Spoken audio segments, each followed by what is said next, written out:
Good वाला बच्चों and welcome back to Turning Point Classes. बच्चों आज डिस्कस करेंगे क्लास 9th की एक्सरसाइज 4.3 ये एनसीईआरटी की एक्सरसाइज है। क्वेश्चन 4th को टेकअप करेंगे और लेक्चर 11th होगा। बात एक टैक्सी की हो रही है और बड़े इंटरेस्टेड क्वेश्चन और सिंपल है, थोड़ी सी ट्रिकी है और इसमें ज़्यादा कुछ दम नहीं है। क्वेश्चन को पहले पढ़ते हैं, बुक उठा लीजिए एनसीईआरटी की। Question 4th, the taxi fare in a city as follow. एक सिटी है, उसका टैक्सी फेयर की बात हो रही है। द फर्स्ट किलोमीटर, वर्ड पे माइंड करिए, the first kilometre the fare is ₹8 and for the subsequent distance, subsequent मतलब आगे का, सब्सिक्वेंट डिस्टेंस के लिए फेयर है 5 पर kilometre. Taking the distance covered x kilometre and total fair y kilometre, right a linear equation for the information and draw the graph. Question बड़ा आसान है, मजेदार है। क्वेश्चन कह रहे हैं कि मान लो टोटल डिस्टेंस x है, मैंने बता दिया, और क्वेश्चन कह रहा है कि मैं बता रहा हूँ कि टोटल फेयर y को मान लो, तो हमें क्या मानना है, टोटल डिस्टेंस x और टोटल फेयर y।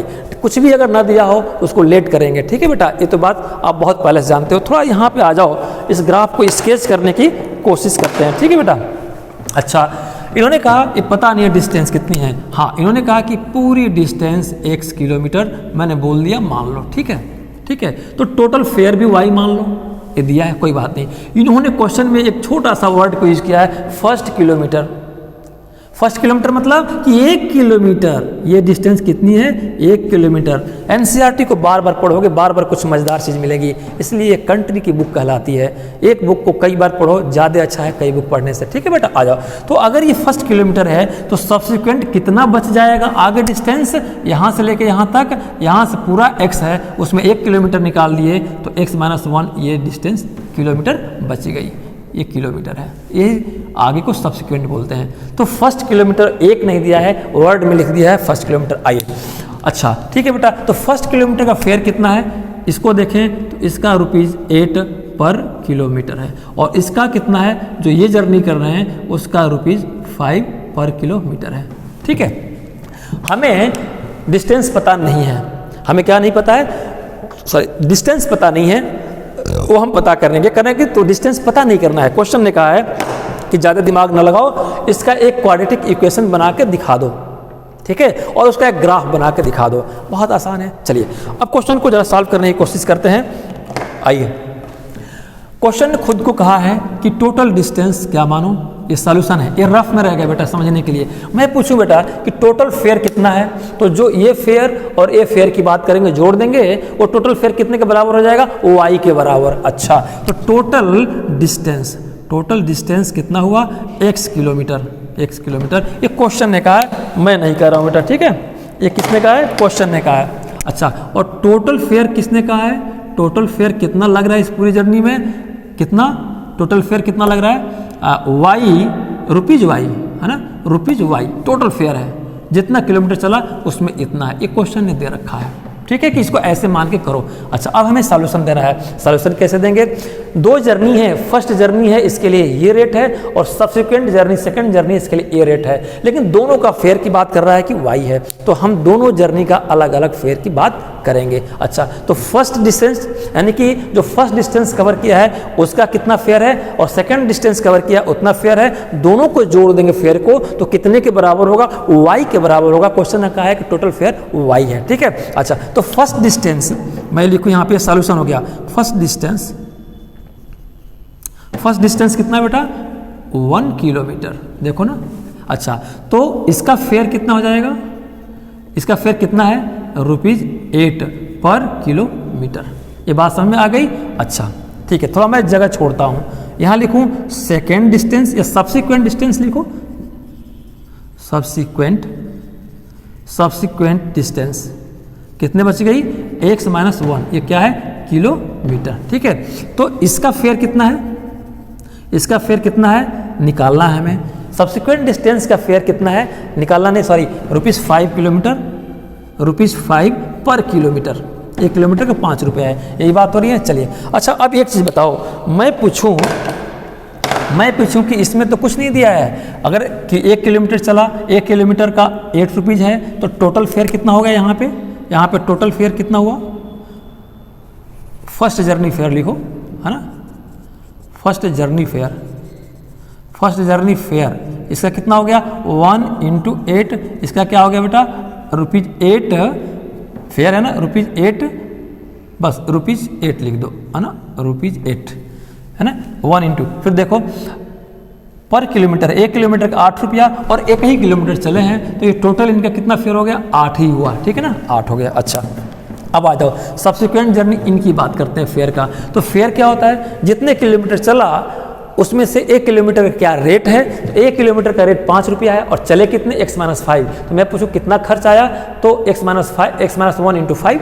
फिर समझिए, मान लो यहाँ पे 5 किलोमीटर चलते और रेट है 1 किलोमीटर का 5 रुपया, तो 5 इंटू 5 यानी कि किलोमीटर में रुपये से गुणा करते तो पूरे फेयर आ जाते ना, वैसे ही। तो सब्सिक्वेंट चले इतने, तो मैं पूछूं सेकेंड जर्नी का फेयर कितना हुआ, या सब्सिक्वेंट जर्नी का फेयर कितना हुआ, डिस्टेंस इंटू रेट। तो डिस्टेंस कितना कवर किया बेटा, x-1 किलोमीटर और रेट क्या 5, तो इसको निकाल लेंगे। अब देखेंगे इसको इतने पे छोड़ दिया, ठीक है, इस सेकेंड का फेयर हुआ। और ये किस में आएंगे, ये रुपीज में आएंगे, है ना, ये रुपीज में आएंगे। अच्छा, क्वेश्चन ने कहा है कि टोटल फेयर y है, टोटल फेयर कितना y है। इसका मतलब हुआ कि मैं इस फेयर को और इस फेयर को ऐड कर दूंगा, इस किराए को ऐड कर दूंगा, ये दोनों कितने के बराबर हो जाएंगे, y के। ये बात समझ में आएगी, बात समझ में आ गई। तो टोटल फेयर इक्वल टू, यहाँ लिखेंगे total fare equal to first journey fare of ऐसे लिखो, फर्स्ट जर्नी NEY और plus fare of second journey, fare of second या सब्सिक्वेंट जर्नी, है ना, NEY सेकंड जर्नी। बेटा फर्स्ट जर्नी का फेयर कितना थे, 8, ये टोटल फेयर कितने हो गए, क्वेश्चन ने कहा टोटल फेयर कितना है, y, ठीक है ना, क्वेश्चन ने कहा टोटल फेयर y, तो ये y इक्वल टू कितने के बराबर हो गया, फर्स्ट जर्नी कितने है, 8 आया, और सेकंड जर्नी का फेयर कितना हुआ, ये हो गया ना, x-1 इंटू 5, ठीक है, x-1 इंटू 5, यही हो गया ना। बस इसको सॉल्व कर देना है और कुछ नहीं करना है। चलिए मैं अब इसको मिटा दूं, इनका रोल तो खत्म हो गया। आइए, आपके पास इक्वेशन बना बेटा कि y इक्वल टू 8 और 8, इसको खोल देंगे तो 5 इंटू एक्स कितना हो जाएगा, 5x, और ये माइनस है तो 5 इंटू 1 -5, ठीक है। थोड़ा और इसको मॉडिफाई कर देते हैं, y इक्वल टू 8, या ऐसे करूँ 5x को पहले लिख देते हैं, x पहले लिखा जाता है इक्वेशन में, तो 5x और 8 - 5 कितना हो जाएगा, +3। अच्छा, ये आपका आ गया, ये कौन सा आ गया बेटा, ये लीनियर इक्वेशन है। ये कैसे पता है लीनियर इक्वेशन है, पता चल जाएगा सर, देखो प्रूफ करूं। अच्छा, लीनियर इक्वेशन क्या होता है, ax + by + c = 0, 2 वेरिएबल का। ये भी वैसे ही है, आप देखो ना 5x, इसको इधर लाओ, y हो जाएगा और +3 = 0। आप देखो इसको मैं लिख सकता हूँ 5x plus bracket minus y और ये +3 = 0। देखो ये प्लस है, ये भी प्लस, ये भी प्लस, ये भी प्लस, भले खोलोगे तो माइनस हो जाएगा, लेकिन इस शेप में आ गया ना, तो लीनियर इक्वेशन है, ठीक है। तो क्वेश्चन ने कहा है कि इसको सॉल्व नहीं करना है, इसकी वैल्यू नहीं निकालना है, इसको क्वाड्रेटिक फॉर्म में ला दीजिए, क्वाड्रेटिक कह रहे हैं, लीनियर फॉर्म में ला दीजिए, और इस लीनियर फॉर्म पे के बेसिस पे एक ग्राफ प्लॉट करके दिखा दीजिए, ठीक है। आइए ग्राफ प्लॉट करते हैं फटाफट। आपको चाहिए इतना, मैंने कर लिया, बस, ठीक है बेटा, इतना कर लिया। अब देखो दिमाग में लगाओ, आपको ग्राफ बनाना, आपके पास टाइम कम रहेगा एग्जाम में, तो टाइम कम रहेगा तो जो x की वैल्यू पुट करोगे ना, वो छोटी छोटी वैल्यू पुट करना, देख करके कि इसका टोटल कितना आ रहा है। हम यहाँ क्या करेंगे बेटा, x की वैल्यू पुट करेंगे, y की वैल्यू आएगी। कितने बार पुट करेंगे बेटा, मैंने कहा कि 2 डिजिट तक ले जाओ, आपका ग्राफ बन जाएगा। किसी भी 2 पॉइंट के बीच के डिस्टेंस को ही ग्राफ कहते हैं। तो हमें 2 पॉइंट बनाना है, एक बार x की वैल्यू 0 रख लीजिए, एक बार 1 रख लीजिए, या कुछ भी रख लीजिए, आपकी मर्जी। तो मैंने कहा कि एक टेबल बना दिया, ठीक है। चलिए टेबल बना दिया, इसमें बता चुका हूँ कि x और y, x की वैल्यू जो पुट करोगे वो y की वैल्यू आएगी। मान लो एक बार x = 0 कर दिया, 0 क्यों करते हैं बेटा, छोटा ग्राफ बनेगा, अच्छा रहेगा। तो y की वैल्यू कितनी आई बेटा, 5 × 0 + 3, देखो कितना आई, 3 आई ना, ये 0 हो गया। तो x की वैल्यू आपने 0 रखा, तो y की वैल्यू 3 रखी। एक बार माइनस ले लेते हैं, पिछले लेक्चर में हमने पिछले में सिर्फ प्लस माइनस दोनों लिया था। लास्ट लेक्चर में यानी कि 10th लेक्चर में हमने प्लस प्लस सिर्फ लिया था, आज माइनस का भी मिक्स कर दे रहा हूँ। आपकी मर्जी, एक्स की वैल्यू चाहे जो रखो, मैं कह दूँ कि -1 रख दूँ क्या, तो कह दो सर रख दो, आपकी मर्जी। तो चलो एक्स को एक बार -1 रखते हैं, तो ये क्या रहेगा फिर y = 5 पहले से है, x -1 से मल्टीपल हो जाएगा और 3, आप देखो -5 और +3, तो y की वैल्यू क्या आ गई -2, y की वैल्यू -2। समझ में आया मैंने क्यों लिया? अगर मैं y की वैल्यू 1 लेता, जरा सोचो, थोड़ा सा के लिए सोचो, टर्निंग पॉइंट में सारे कन्फ्यूजन दूर करते हैं बेटा। y = 5x + 3 है, ठीक है। मान लो y की वैल्यू एक बार 0, x की वैल्यू 0 लिया, x की वैल्यू 1 लेते तो क्या होता, ये 1 होता, तो 5 × 1 + 3 ये कितना 8 आता। हमें 8 पॉइंट तक इस पे लोकेट करना होता, मेरा ग्राफ बड़ा हो जाता है ना। 1 2 3 4 5 6 7 8 तक ले जाना पड़ता, क्योंकि y को 8 की जगह दोगे ना, इसलिए मैंने जानबूझ करके दिमाग लगाया कि कुछ नेगेटिव फिगर डाल देते हैं ताकि ये छोटा वैल्यू आ जाए, तो हमारा ग्राफ छोटा बन जाएगा, टाइम मेरा बच जाएगा, ठीक है। ये स्ट्रेटेजी थी, आपकी मर्जी, आप चाहो तो बड़ा कर लो, ये सब टेक्निक है। सर जी 2 ही पॉइंट 2 ही बार ले जाए, नहीं, आप 3 4 5 बार ले जाओ, ठीक है, लेकिन 2 पॉइंट पे ही ग्राफ बन जाएंगे, 2 डिजिट पे, इतने 2 बार 2 अटेम्प्ट पे ही ग्राफ बन जाएंगे, इसलिए टाइम वेस्ट नहीं करना है। अगर टाइम हो तो बेहतर हो 3 तक ले जाओ, लेकिन कोई फर्क नहीं पड़ेगा, मार्क्स आपके नहीं कटेंगे। ये क्या है बेटा, इसको बोले तो ये ओरिजिन हो गया। ओरिजिन को किससे बिलोंग करते हैं? ये ओरिजिन का मतलब ये 0 0, x भी 0 और y भी 0। अब सोचो हमें कितने पॉइंट तक इधर x बना, ये x है और ये x डैश है, ये y है और ये y डैश है। यहाँ पे हमें कितने तक लोकेट करना चाहिए? यहाँ देख लो x का हायर कितना है -1, तो इधर जाना ही नहीं है, यहाँ पे -1, ठीक है बेटा। तो -1 है, एक और कर लो -2, तो यहाँ पे भी कर लो आप 1 और यहाँ पे भी कर लो आप 2, ठीक है। y में ये x पे इतनी है, और एक और कर लो 3 बाई चांस के लिए, या तो फिर इतने पे छोड़ो, ये 1 हो गया और ये हो गया बेटा आपका 2, और y पे देखो 3 तक है ना, तो एक और लेके जाओ 3। तो जब 3 हाईएस्ट है तो सबको 3 कर लो, ठीक है, कोई दिक्कत नहीं है, -3। ये नीचे कितना हो जाएगा -1, ये -2, ये -3, ठीक है। ये टेक्निक है कि हायर देख लो x पे कितने हैं, ये पूरे कोऑर्डिनेट में हायर कितना है उतने तक पॉइंट लोकेट करके छोड़ दो, ठीक है। ये बात समझ में आ गई ना। अब हमारे पास कोऑर्डिनेट क्या बने बेटा? कोऑर्डिनेट आया मेरे पास ये 2 कोऑर्डिनेट, एक 0, पहला x को लिखते हैं, ये y को, और ये कोऑर्डिनेट आया -1 और -2। इसी कोऑर्डिनेट को इस पे हमें प्लॉट करना है, ठीक है। अच्छा आइए जरा प्लॉट करते हैं। तो ये 0 है, x क्या है बेटा? 0 है। 0 का मतलब कि यहीं पर आ गया, ये x इसी पर आ गया, यहीं पे स्टार्ट ही नहीं हो पाया, और y कितना है? 3 है। y प्लस है कि माइनस है? प्लस है, तो y एक्सिस पे y प्लस इधर जाएंगे, 1 2 3, ये मेरा पॉइंट हो गया, ठीक। उस पॉइंट को किसी दूसरे पेन से कर लेंगे, तो मेरा एक कोऑर्डिनेट लोकेट यहाँ पे एड्रेस्ड हो गया, इसकी पोजीशन यहाँ आ गई, कितनी आ गई? 0 और 3, ठीक है, 0 और 3 कर लिया मैंने। इसके बाद देखो -1, तो -1 एक्स एक्सिस पर, एक्स को बोलते हैं ना, दूसरा y रहता है, तो एक्स एक्सिस है, तो एक्स एक्सिस पर मैं इधर चलूँ कि इधर? सर इधर माइनस वाला है, कितना चलूँ? -1, अच्छा ये -1 है, ठीक है। और यहाँ से किधर चलूँ?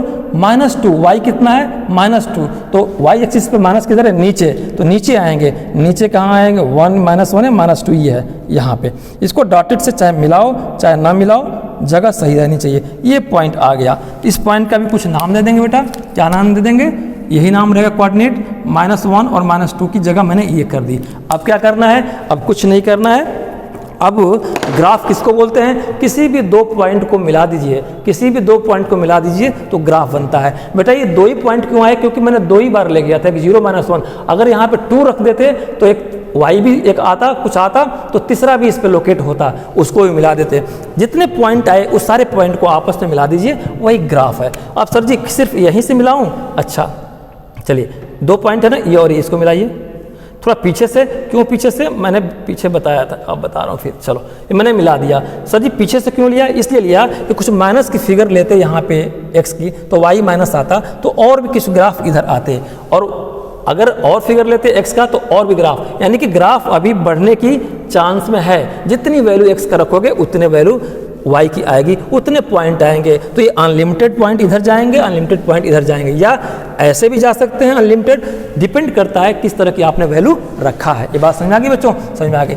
अब देखो एग्जाम में ये लिखना मत भूलना, ये किसको बिलोंग करता है? y इक्वल टू, ये लिखोगे y इक्वल टू, ये किसका ग्राफ है? इस लीनियर इक्वेशन का ग्राफ है। और ये स्ट्रेट क्यों है? क्योंकि लीनियर इक्वेशन का ग्राफ स्ट्रेट ही बनता है। देखो 2 पॉइंट आए और दोनों को मिलाया, ऑटोमेटिकली स्ट्रेट आए। मेरा थोड़ा मार्कर हिला है, आप स्केल से करोगे आपका बिल्कुल स्ट्रेट बनेगा। ये किसको बिलोंग किया और क्या है बेटा? ये स्ट्रेट लाइन। ये कौन सा ग्राफ आया? स्ट्रेट लाइन आया। यही करेक्टर है इस चीज का। क्वेश्चन यही कहा है कि क्वाड्रेटिक लीनियर इक्वेशन फाइंड करो और इस पर ग्राफ प्लॉट करके दिखाओ। अब जरा इंटरप्रिटेशन देखो, ये 2 पॉइंट ये और ये इसी ग्राफ के इस लाइन के ऊपर है, ठीक ना, ठीक लाइन पे है। मैं कोई यहाँ पॉइंट लिख दूंगा वो गलत हो जाएगा। क्यों? क्योंकि वही सॉल्यूशन इस ग्राफ के होंगे।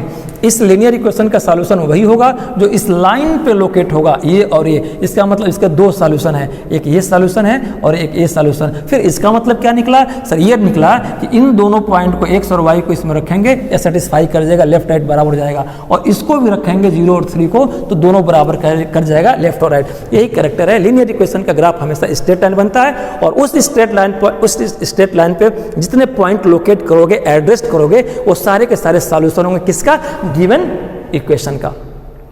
और सॉल्यूशन का मतलब ये सेटिस्फाई कर देंगे। इनकी वैल्यू रखोगे लेफ्ट राइट बराबर। रख के देखते हैं। आइए किसी एक को रख लो, -1 -2 को रखो, x -1 y -2। तो y कितना है? -2 y की जगह पर रखा और 5 और x कितना है? -1 कर दिया और +3 सॉल्व करो। -2 इक्वल टू ये -5 और +3, देखो -2 इधर है और इधर भी -2 आया, ये लेफ्ट और राइट बराबर हो गया ना, ऐसे उसका हो जाएगा। इसका मतलब सही है। कंक्लूजन निकला कि लीनियर इक्वेशन का ग्राफ स्ट्रेट लाइन बनता है और उस स्ट्रेट लाइन पर जितने ही कोऑर्डिनेट, जितने ही पॉइंट, जितने ही एड्रेस पॉइंट रहते हैं, वो सारे के सारे इस इक्वेशन के सॉल्यूशन कहलाते हैं, यानी सेटिस्फाई करेंगे। ठीक है बेटा, तो बस आज के लेक्चर के लिए इतने रहने देते हैं। अच्छा लगा लाइक सब्सक्राइब शेयर करिए। और एक अपील मैं डेली करता हूँ, आज भी करता हूँ, राष्ट्र आपका है, बिजली के रिसोर्सेस लिमिटेड है, राष्ट्र हित में बिजली बचाए। आपकी छोटी सी बचत किसी घर का उजाला बन सकती है। Please save electricity in the interest of the nation. Your little saving may be useful to needy and minded. Theft of electricity is a punishable offense. Thank you very much. Good night all of you.